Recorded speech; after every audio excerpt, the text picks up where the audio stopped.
सङ्कट र विपद व्यवस्थापन, क्राइसिस एन्ड डिजास्टर म्यानेजमेन्ट। पहिला त सङ्कट भनेको के हो, क्राइसिस भनेको के हो। क्राइसिस भनेको हुन्छ अनिश्चित र अनपेक्षित रूपमा उत्पन्न भयानक, खतरनाक, खतर खतराजनक र गम्भीर परिस्थितिलाई सङ्कट भनिन्छ। नियमितता र निरन्तरतामा आउने अवरोधको अवस्था नै के हो, सङ्कट हो। नियन्त्रण असहज भएको गम्भीर स्थिति नै के हो, सङ्कट हो। मानवीय र प्राकृतिक दुवै कारणको उपज नै के हो, सङ्कट हो। यो व्यक्तिगत, सङ्गठनात्मक, राष्ट्र र अन्तर्राष्ट्रिय स्तरमा समेत उत्पन्न र विस्तार हुने गर्दछ। सही रूपमा भन्ने हो भने अनपेक्षित, सूचीबद्ध एवं नाटकीय रूपमा उत्पन्न भई गम्भीर परिस्थिति सिर्जना हुनुलाई सङ्कट भनिन्छ। सङ्कट ठुलो पनि हुन सक्छ, सानो पनि हुन सक्छ। सङ्कट नोक्सान बिना पनि टर्न सक्छ।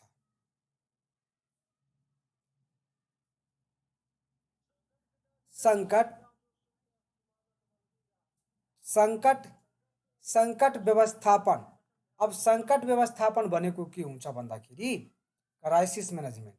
सङ्कट व्यवस्थापन भनेको सङ्कटको अङ्कलन, पहिचान, प्रतिरोधको तयारी तथा सक्षमता वृद्धि गर्दै यसको वैज्ञानिक व्यवस्थापनको लागि योजना, सङ्गठन, नियन्त्रण तथा निर्देशन गर्ने व्यवस्थापकीय शैलीलाई सङ्कट व्यवस्थापन भनिन्छ। अर्को रूपमा भन्ने हो भने सङ्गठनका कारण र प्रभावको विश्लेषण गर्दै, कसको, सङ्कटको कारण र प्रभावहरूको विश्लेषण गर्दै सङ्गठनको स्रोत, साधन, तयारी र नेटवर्कलाई सङ्कट समाधान गर्न, परिचालन गर्ने, निर्णय गरी कार्यान्वयन गर्नु सङ्कट व्यवस्थापन हो। अर्को रूपमा विधि भन्ने हो भने हामीले सङ्कट उत्पन्न हुन नदिनु, पूर्व सावधानी अपनाउनु वा उत्पन्न सङ्कटबाट सङ्गठनमा क्षति कम गराउनु र सुरक्षित अवतरण गरिने कार्य हो सङ्कट व्यवस्थापन। समग्र रूपमा भन्ने हो भने जुन सङ्कट आइपर्छ हामीमाथि, त्यस सङ्कटबाट बच्नको लागि हामीले अपनाउने तरिका नै के हो, सङ्कट व्यवस्थापन हो। त्यसलाई कसरी न्यूनीकरण गर्ने। अब सङ्कट व्यवस्थापनका चरणहरू हेर्ने हो भने सङ्कट व्यवस्थापनमा 3 चरण हुन्छ। 3 होइन, 5वटा चरण हुन्छ। तर सङ्कट व्यवस्थापनको पूर्व तयारी, पहिलो चरण भनेको पूर्व तयारी। पहिला हामीले के गर्ने त, सङ्कटको पहिचान र पूर्व अनुमान गर्ने। यहाँबाट सङ्कट आउन सक्छ, त्यसको हामीले अनुमान गर्ने, सङ्कटको पहिचान गर्ने। त्यसपछि हुन्छ सङ्कटको प्राथमिकीकरण गर्ने। कुन सङ्कट पहिला आउँछ, त्यो सङ्कटमा कुन प्राथमिकीकरण भनेको प्राथमिकता दिने। यो सङ्कट यसरी आयो, हामी यसले यसरी पहिचान गरेछौँ, यसरी गर्छौँ। पहिला कुन सङ्कट आउँछ त्यसको प्राथमिकीकरणको आधारमा जसबाट बढी हानि नोक्सानी हुन्छ त्यसलाई छनौट गर्ने। विकल्पको तयारी र उत्तम विकल्प छनौट गर्ने। यो सङ्कटबाट 5वटा तरिका छ। एउटा तरिका यस्तो छ, अर्को तरिका त्यस्तो छ। ती 5वटै तरिकामा राम्रो कुन छ, भरपर्दो कुन छ र कुनबाट हानि नोक्सानी कम हुन्छ, त्यो तरिकाको उत्तम विकल्प के गर्ने, छनौट गर्ने। त्यसपछि अर्को चरण भनेको बचावट हुन्छ। बचावटमा के हुन्छ, सङ्कट मैत्री संरचना निर्माण गर्ने। अब सङ्कट आइरहेको छ, त्यसबाट हामीले बच्न के गर्नुपर्छ, जस्तै नदीहरूको किनारमा तटबन्धीय गरिन्छ कि यस संरचनाको निर्माण गरिन्छ कि त्योबाट जमिनको कटान नहोस्। त्यस्तै अन्य उपयुक्त कार्यहरू गर्ने, वन जङ्गलहरू रोप्ने, बिरुवाहरू रोप्ने, इटिसी। त्यसपछि आउँछ थर्डमा सङ्कटको सम्बोधन, सङ्कटको सामना गर्ने। सङ्कटको सम्बोधनमा सङ्कटको सामना गर्ने भन्छ, क्षतिको न्यूनीकरण गर्ने, उद्धार र राहत प्रदान गर्ने,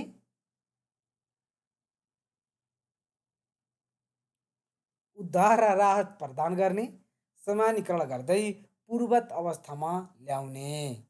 यी सङ्कट सम्बोधनका तरिकाहरू, सङ्कट सम्बोधनमा गर्नुपर्ने कार्यहरू। त्यसै गरी चौथो नम्बरमा अनुगमन र मूल्याङ्कन गर्ने। सङ्कट आयो त्यसको अनुगमन गर्ने, त्यसको मूल्याङ्कन गर्ने, के भयो के भएन, के कसरी भयो, कति हानि नोक्सानी भयो, त्यो सबैको के गर्ने, मूल्याङ्कन गर्ने र पृष्ठपोषण प्राप्त गर्ने, फिडब्याक दिने, यी सङ्कट व्यवस्थापनका चरण हुन्। अब नेपालमा सङ्कट व्यवस्थापनका लागि भएका व्यवस्थाहरू के के छ त? नेपालमा सङ्कट व्यवस्थापनका लागि के व्यवस्थाहरू छन् त? संवैधानिक व्यवस्था हेर्ने हो भने नेपालको संविधानको धारा 273मा सङ्कटकालीन व्यवस्था गरिएको, जसमा नेपालको सार्वभौमसत्ता, भौगोलिक अखण्डता, युद्ध, बाह्य आक्रमण, प्राकृतिक विपद वा महामारीको कारण गम्भीर सङ्कट उत्पन्न भएमा राष्ट्रपतिले सङ्कटकाल लगाउन सक्ने व्यवस्था छ।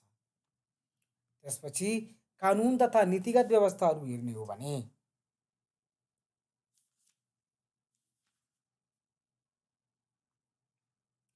त्यसै गरी छ, सङ्कटलाई सम्बोधन गर्न राष्ट्रपतिले अध्यादेश जारी गर्न सक्ने धारा 114 छ। अति आवश्यक सेवा सञ्चालन ऐन 2014ले अति आवश्यक वस्तु तथा सूचना प्रवाह गर्ने, अवरोध गर्नु नहुने कुरा उल्लेख। सङ्कट सम्बोधन गर्न प्रदेश प्रमुखले के गर्न सक्छन्? अध्यादेश जारी गर्न सक्छन्। बाढा अड्काउ फुकाउको अधिकारको व्यवस्था छ 305मा, 305 धारामा, र स्थानीय न्यायिक समिति धारा 217 छ। इन्धन सङ्कट समाधानका लागि चीनसँग पेट्रोलियम पदार्थको आयात सम्बन्धी सम्झौता गरिएको। त्यसै गरी संस्थागत संरचनाहरू हेर्ने हो भने मन्त्री परिषद छ, स्थानीयता, राष्ट्रिय सुरक्षा परिषद, केन्द्रीय दैविक प्रकोप उद्धार समिति, प्रधानमन्त्री दैविक प्रकोप उद्धार कोष, सुरक्षा निकाय, सञ्चार माध्यमहरू आदि सबै व्यवस्थाहरू गरिएका छन्।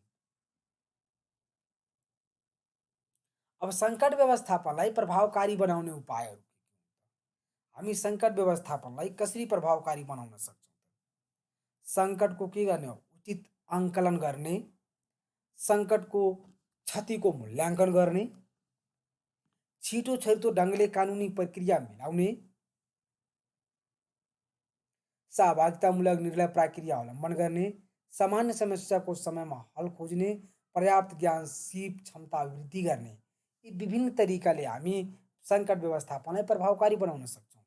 यदि हामी समयमा त्यसलाई आङ्कलन गर्न सक्यौँ, मूल्याङ्कन गर्न सक्यौँ, कानुनी प्रक्रियाको जुन छिटो छिटो ढङ्गले हामी कानुनी प्रक्रियाको काम गर्न सक्यौँ, सहभागी गराएर कस्तो आयो भने त्यसलाई मिलाउन सक्ने हामीले हुन पर्यो, पर्याप्त ज्ञान सिप क्षमताको अभिवृद्धि गर्ने, अरू भनेको नेतृत्व तथा व्यवस्थापकीय क्षमता वृद्धि गर्ने, नेतृत्व लिडरसिप कसले गर्छ, कसरी गर्ने, म्यानेजमेन्ट गर्ने, सबै गर्नु पर्यो। कुशल तथा तटस्थ व्यवस्थापकको व्यवस्थापन गर्ने, स्रोत साधन, राहत पुनर्स्थापनाका विकल्पहरूको पहिचान गर्ने, गलत अफवाहको पछि नलागी सही सूचना सम्प्रेषण गर्ने, तनाव, विवाद र द्वन्द्व व्यवस्थापनको प्रभावकारिता अभिवृद्धि गर्ने, सङ्कट आउनै नदिने संस्कृतिको के गर्ने, विकास गर्ने, यी विभिन्न तरिकाहरू, विभिन्न उपायहरू यदि हामीले अपनाउन सक्यौँ भने सङ्कट व्यवस्थापनलाई प्रभावकारी ढङ्गले हामी रोक्न सक्छौँ, व्यवस्थापन गर्न सक्छौँ। सङ्कटलाई यी विभिन्न उपायले हामी सङ्कट व्यवस्थापनलाई प्रभावकारी रूपले हामी रोक्न सक्छौँ, बच्न सक्छौँ। अब सङ्कटका सकारात्मक पक्षहरू हेर्ने हो भने यसले सकारात्मक पक्ष के खेल्छ? खतरा तरफ सावधानी हुन सिकाउँछ हामीलाई, सकारात्मक पक्ष हो। हर हमेसा चतुर बनाउने भन्छ, भविष्य दृष्टा हुने प्रेरित गर्ने, अस्वाभाविक र विपरीत अवस्थामा पनि बच्न सिकाउने काम गर्छ, गलत संस्कृतिलाई ठिक ठाउँमा ल्याउने काम गर्छ, टिम बिल्डिङ गर्छ, कोअर्डिनेसन सिकाउने काम गर्छ, एक आपसमा कसरी कोअर्डिनेट भएर काम गर्ने, इन्हान्समेन्ट अफ लिडरसिपको क्वालिटी डेभलप गर्छ, right work at right time, सही काम सही समयमा हुने पर्ने कुरालाई सिकाउँछ। यी सङ्कट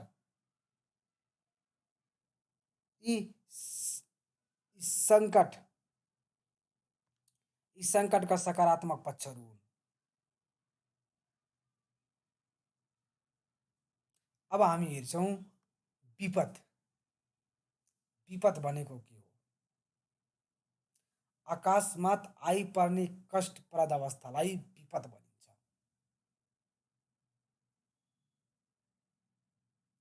अकस्मात जुन आइपर्छ कष्टप्रद अवस्था त्यसलाई हामी विपद भन्छौँ। जस्तै भूकम्प आउन सक्छ, बाढी आयो एक्कासी, यी सबै विपदका रूप। प्राकृतिक वा मानवीय कारणबाट कुनै घटना एक्कासी घट्न गई ठुलो मानवीय तथा भौतिक क्षति गराउने, दुख कष्टको अवस्था सिर्जना गराउने अवस्था नै के हो? विपद हो। विपद जोखिम न्यूनीकरण तथा व्यवस्थापनले 2074 अनुसार विपदलाई कसरी डिफाइन गरेको छ त? कुनै स्थानमा आपतकालीन अवस्था सिर्जना भई जन वा धनको रिक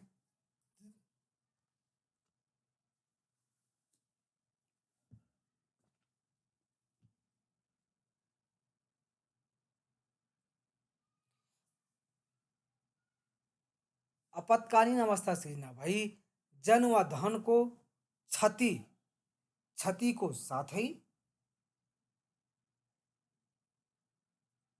जीवनयापन र वातावरणमा प्रतिकूल असर पार्ने प्राकृतिक वा गैर प्राकृतिकलाई हामी के विपद सम्झिनुपर्छ भन्छ अहिले।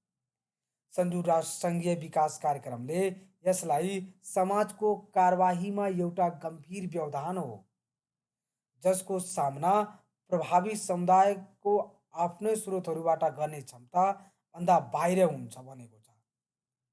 यीले प्रभावित गर्छ जसले के हुन्छ? समुदायले आफ्नै स्रोत साधनबाट यो क्षमतालाई समाधान गर्न सक्दैन, यसलाई बाहिरको चाहिन्छ, बाहिर क्षमताभन्दा बाहिर हुन्छ यो। स्रोत साधनले आफूलाई बचाउन सक्दैन। डिजास्टर विपद भनेको हजार्डस प्लस भुलनरेबिलिटी हुन्छ। अब विपद व्यवस्थापन डिजास्टर मैनेजमेंट के हो त? जस्तै डिजास्टर त्यही भूकम्प भयो, गैर प्राकृतिक आग लागि, सडक दुर्घटना, ग्यास विस्फोट, युद्ध, जीवाणु आतंक, औद्योगिक दुर्घटनाहरू, वन विनाश, विषाक्त ग्यास योजना, कार्बन, यी सबै कुराहरू हुन्छन्।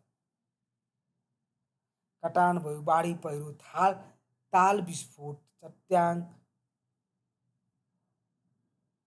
खडेरी, भूकम्प, शीतलहर, महामारी, तातो हावाको लहर, वन डढेलो, हुरी बतासी सबै विपदका के हुन्? घटनाहरू। अब विपद व्यवस्थापन भनेको के हुन्छ? व्यवस्थापन भनेको म्यानेजमेन्ट। व्यवस्थापन भनेको के हो भन्दाखेरि त्यहाँबाट हामीले कसरी बच्ने, के गर्न सक्छौँ? विपदको रोकथाम एवं नियन्त्रण, उद्धार एवं पुनर्स्थापनाको कार्यलाई के भन्छ भने विपद व्यवस्थापन भन्छ। कोही विपदमा परेछ त्यसलाई हामीले कसरी व्यवस्थापन गर्ने त? त्यसको जीवको कसरी चलाउने त? नियन्त्रण कसरी गर्ने, तिनीहरूको उद्धार कसरी गर्ने, यी सबै कार्यहरूलाई हामी के भन्छौँ? विपद व्यवस्थापन भन्छौँ। विपदको जोखिम न्यूनीकरण, विपद प्रतिकार वा विपद पुनर्लाभ सम्बन्धमा योजना बनाउने, सङ्गठन गर्ने, समन्वय गर्ने एवं कार्यान्वयन गर्ने समग्र क्रियाकलापलाई विपद व्यवस्थापन भनिन्छ। के भन्छ? विपद विपदको जोखिम न्यूनीकरण, विपद पुनर्लाभ सम्बन्धमा योजना बनाउने, सङ्गठन गर्ने, समन्वय गर्ने एवं कार्यान्वयन गर्ने समग्र क्रियाकलापलाई के भन्छौँ? हामी विपद व्यवस्थापन भन्छौँ। विपद आउन नदिने तथा आइहालेमा जनधनको क्षतिलाई न्यूनीकरण गरी प्रभावकारी व्यवस्थापन गर्ने कुशलतम शैलीलाई विपद व्यवस्थापन भनिन्छ। विपद हुन सक्ने सम्भावनालाई दृष्टिगत गरी त्यसलाई नियन्त्रण गर्ने, विपदको मारबाट बचाउने उपायहरू अपनाउने र विपद भइसकेको स्थितिमा त्यसबाट पर्ने असरलाई अनुमान गरी न्यूनीकरण गर्ने योजना, सङ्गठन, निर्देशन र नियन्त्रण गर्ने व्यवस्थापकीय पद्धतिलाई हामी के भन्छौँ? विपद व्यवस्थापन भनिन्छ। यो हामी विपद व्यवस्थापनको परिचय हेरौँ। अब विपद व्यवस्थापनको चक्र साइकल के छ त? विपद व्यवस्थापनको चक्र पहिला के हो? विपद डिजास्टर,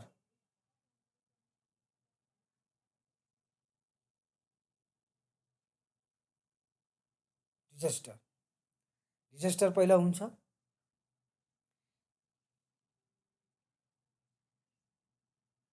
रेस्पोन्स प्रतिक्रिया, विपद जति बेला पनि आउन सक्छ। प्रतिक्रिया उद्धार राहत र सुरक्षित स्थानमा के गर्ने, हस्तान्तरण गर्ने। पुनर्स्थापन विपदबाट पीडित पक्षको अस्थायी उद्धारलाई स्थायी रूपमा उद्धारमा बदल्ने क्रियालाई अगाडि बढाइन्छ। पुनर्स्थापनमा रिकभरी गर्ने, डिजास्टर रेस्पोन्स, रिकभरी, विकास डेभलपमेन्ट। विपदको कारणले प्रत्यक्ष हानिको अतिरिक्त अप्रत्यक्ष हानि पुगेको हुन्छ। उक्त क्षेत्रको समग्र पक्षमा विकास गरी मूल प्रभावमा ल्याउने र विकासलाई कम्तीमा पनि पूर्वत अवस्थामा पुर्याउने, डेभलपमेन्ट। रोकावट प्रिभेन्सन विपद हुन नदिने तरफ कार्यक्रम सञ्चालन गर्ने काम। न्यूनीकरण विपद हुन्छ भन्ने मान्यता लिएर त्यसको प्रभाव न्यूनीकरण गर्ने। अर्को भनेको पूर्व तयारी, प्रिपेयर्डनेस। संभाव्य विपदको पूर्व रोकथाम गर्ने, सूचना प्रदान गर्ने, प्रशिक्षण, कानुनी व्यवस्था, सङ्गठनात्मक संरचना निर्माण गर्ने। यी सबै विपद व्यवस्थापनको चक्र हो। पहिला के, पूर्व तयारी, विपद प्रतिक्रिया, रेस्पोन्स, पुनर्स्थापन रिकभरी कसरी गर्ने, विकास डेभलपमेन्ट, प्रिभेन्सन, न्यूनीकरण। यी विपद व्यवस्थापनको चक्र हो। सबभन्दा पहिला पूर्व तयारी, विपद आइपर्यो त्यसको रेस्पोन्स गर्ने, पुनर्स्थापन गर्ने, डेभलपमेन्ट गर्ने, प्रिभेन्सन रुकावटको लागि काम गर्ने र न्यूनीकरण। यी विपद व्यवस्थापनको चक्र हो। अब नेपालको विपद व्यवस्थापनमा निजामती सेवाको भूमिका के छ त? नेपालको विपद व्यवस्थापनमा निजामती सेवाको भूमिका के छ त? पाउने भनेकै निजामती सेवाले कसरी रोल खेल्छ? जागिर केमा? निजामती सेवाले। फाइट गर्ने भनेको लोकसेवा आयोगले निजामती कर्मचारी बन्ने हो, तर निजामती कर्मचारीले त्यो नेपालको विपदमा के व्यवस्थापनमा के भूमिका खेल्छ त?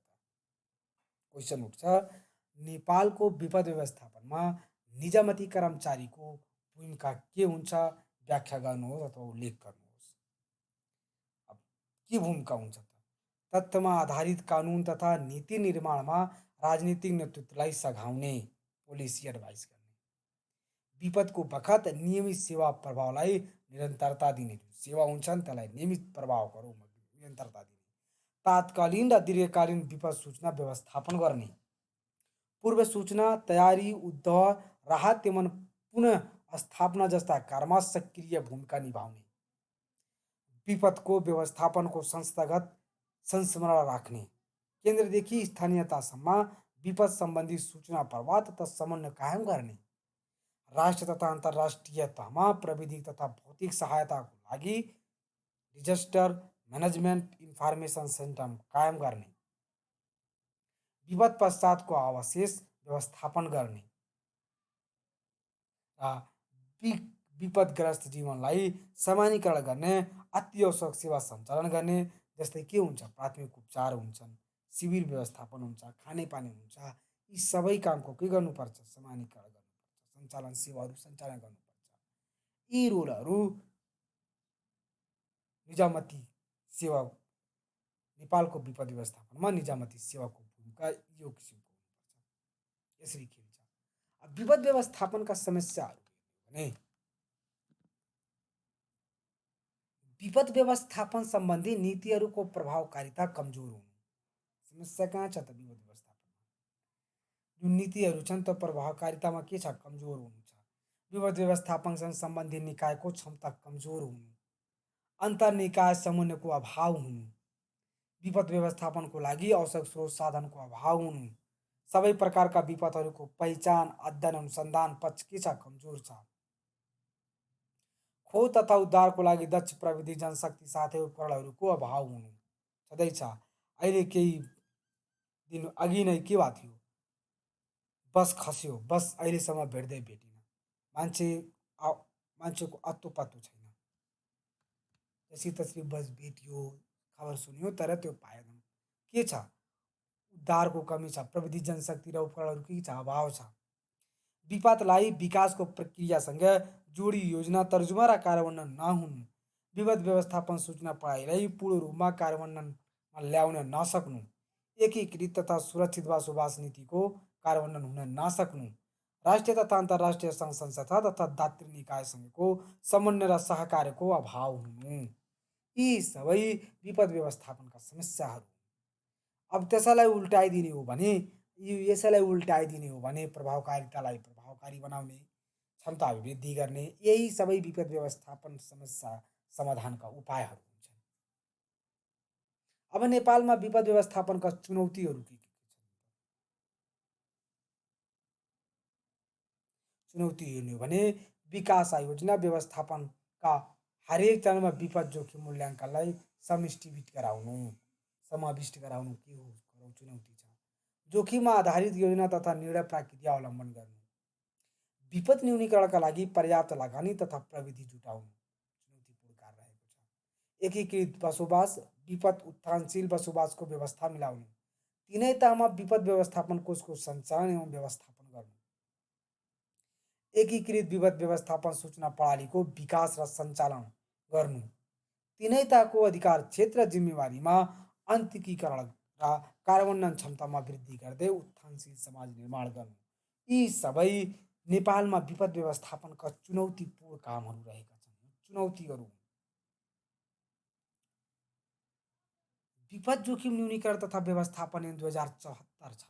त्यसका हामीले प्रमुख विशेषताहरू हेर्ने हो भने विपद व्यवस्थापनका सबै क्रियाकलापहरूको समन्वयात्मक र प्रभावकारी रूपमा व्यवस्थापन गर्ने, प्राकृतिक तथा गैर प्राकृतिक विपद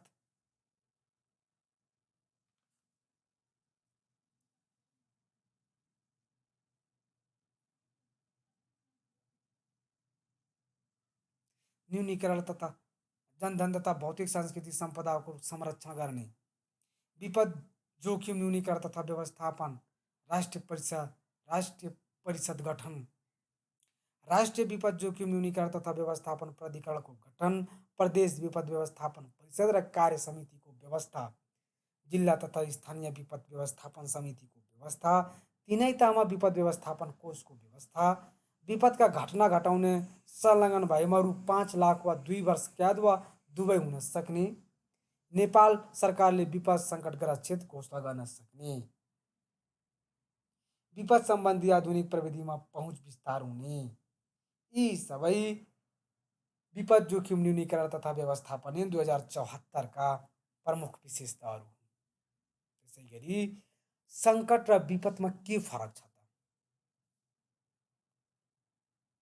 सङ्कट र विपदमा के फरक छ त? सङ्कट भनेको हुन्छ निश्चित र अनपेक्षित रूपमा आइपर्ने भयानक, खतरनाक र गम्भीर परिस्थिति हो भने प्राकृतिक, मानवीय वा छुट्टै कारणबाट सृजित जोखिमपूर्ण विपत्ति र तहस नहसको अवस्था हो। सङ्कट असर समान वा बृहत दुवै हुन सक्छ, तर विपदको असर बहुत हुन्छ। अमूर्त वा अप्रत्यक्ष प्रकृतिको पनि सङ्कट हुन सक्छ, मूर्त र प्रत्यक्ष प्रकृतिको हुन्छ। नोक्सानी बिना पनि टार्न सक्छ सङ्कट, तर नोक्सानी अवश्य भावी हुन्छ। समान तौरबाट पनि व्यवस्थापन हुन सक्छ, योजनाबद्ध तौरबाट मात्र व्यवस्थापन हुन्छ। सबै सङ्कट विपद होइनन्, सबै सङ्कट छन् त्यो विपद होइनन् भने सबै विपद के हुन्? सङ्कट हुन्। यी सङ्कट र विपद बिच रहेको फरक हो भने अब नेपालमा विपद व्यवस्थापनका लागि भएका व्यवस्थाहरू संवैधानिक व्यवस्था हेर्ने हो भने नेपालको संविधानको धारा 51मा प्राकृतिक प्रकोपबाट हुने जोखिम न्यूनीकरण गर्ने, पूर्व सूचना, तयारी, उद्धार, राहत एवं पुनर्स्थापना गर्ने उल्लेख, धारा 273मा प्राकृतिक विपद वा महामारी उत्पन्न भएमा राष्ट्रपतिले सङ्कटकालको घोषणा गर्न सक्ने उल्लेख, स्थानीयताको एकल तथा सङ्घ प्रदेश र स्थानीयताको साझा अधिकार सूची उल्लेख छ। कानुनी तथा नीतिगत व्यवस्था हेर्ने हो भने विपद जोखिम न्यूनीकरण तथा व्यवस्थापन 2074 नियमावली 2076 लागू छ। प्रधानमन्त्रीको अध्यक्षतामा विपद जोखिम न्यूनीकरण तथा व्यवस्थापन राष्ट्रिय परिषदको व्यवस्था छ। प्रदेश, जिल्ला तथा स्थानीय विपद व्यवस्थापन समितिको व्यवस्था छ। स्थानीय सरकार सञ्चालन 2074मा विपद व्यवस्थापनमा स्थानीय तहमा भूमिका उल्लेख छ। त्यसै गरी कानुनी भूकम्पबाट प्रभावित संरचनाको पुनर्निर्माण सम्बन्धी ऐन 2072 भूकम्पबाट विस्थापित भएको व्यक्ति तथा परिवारलाई पुनर्वास तथा हस्तान्तरण गर्ने संक्रामक रोग ऐन 2020ले संक्रामक रोग नियन्त्रणमा जोड दिएको भवन ऐन 2055 तथा भवन संहिता 2063मा भवनलाई भूकम्प प्रतिरोध बनाउने मापदण्ड कायम गर्ने उल्लेख विपद जोखिम न्यूनीकरण राष्ट्रिय नीति 2075 विपद जोखिम न्यूनीकरण राष्ट्रिय रणनीति कार्य योजना 2018 30 छ 15 योजना थियो उत्थानशील सोच रहेको थियो वार्षिक बजेटमा विपद व्यवस्थापनको लागि वार्षिक बजेटहरूको व्यवस्था गरिएको छ संस्थागत हेर्ने हो भने संस्थागत व्यवस्थाहरू हेर्ने हो भने प्रधानमन्त्री तथा मन्त्री परिषदको कार्यालय छ प्रधानमन्त्रीको अध्यक्षमा त्यसको के हुन्छ राष्ट्रिय परिषद छ गृह मन्त्रालय विपद व्यवस्थापन सम्बन्धी राष्ट्रिय नीति तथा योजना तयार गर्ने समन्वयकारी भूमिका निर्वाह गरेको राष्ट्रिय विपद जोखिम न्यूनीकरण तथा व्यवस्थापन प्राधिकरण प्रदेश तथा स्थानीय तहको विपद व्यवस्थापन सम्बन्धी नीति तर्जुमा र कार्यान्वयन सुरक्षा निकायहरू नेपाली सेना नेपाल प्रहरी सशस्त्र प्रहरी आदिको परिचालन राष्ट्रिय योजना आयोग विपद व्यवस्थापन सम्बन्धी अल्पकालीन तथा दीर्घकालीन सोच लक्ष्य रणनीति तय जल उत्पन्न प्रकोप विभाग जल तथा मौसम विज्ञान विभाग आदिको स्थापना यी सबै व्यवस्थाहरू गरिएका छन् लास्ट अन्य व्यवस्थाहरू हामी हेर्ने हो भने विपद सूचनालाई एकीकृत गर्ने डिसास्टर म्यानेजमेन्ट इन्फर्मेसन सिस्टमको व्यवस्था नेपालको बहुप्रकोपीय जोखिम लेखाजोखा तथा भूकम्पीय जोखिमका क्षेत्रहरूको नक्साङ्कन गरिएको काठमाडौँ उपत्यकामा भूकम्पीय जोखिमलाई मध्यनजर गर्दै 83 स्थानलाई खुल्ला क्षेत्र पहिचान गरिएको विपद व्यवस्थापनमा पूर्व तयारी महत्त्वपूर्ण हुन्छ तथा समुदायको संलग्नता आवश्यक हुन्छ भन्ने सन्देशसहित होगो फ्रेमवर्क खाका कार्यान्वयन हेटौडा इनोरवा पोखरा र धनगढी गरी 4 स्थानमा आपतकालीन गोदाम घरको व्यवस्था यी सबै अन्य व्यवस्थाहरू छन् यी सबै नेपालमा विपद व्यवस्थापनका लागि भएका राजनीतिक संवैधानिक कानुनी तथा नीतिगत संस्थागत र अन्य व्यवस्थाहरू छन् हस् आजलाई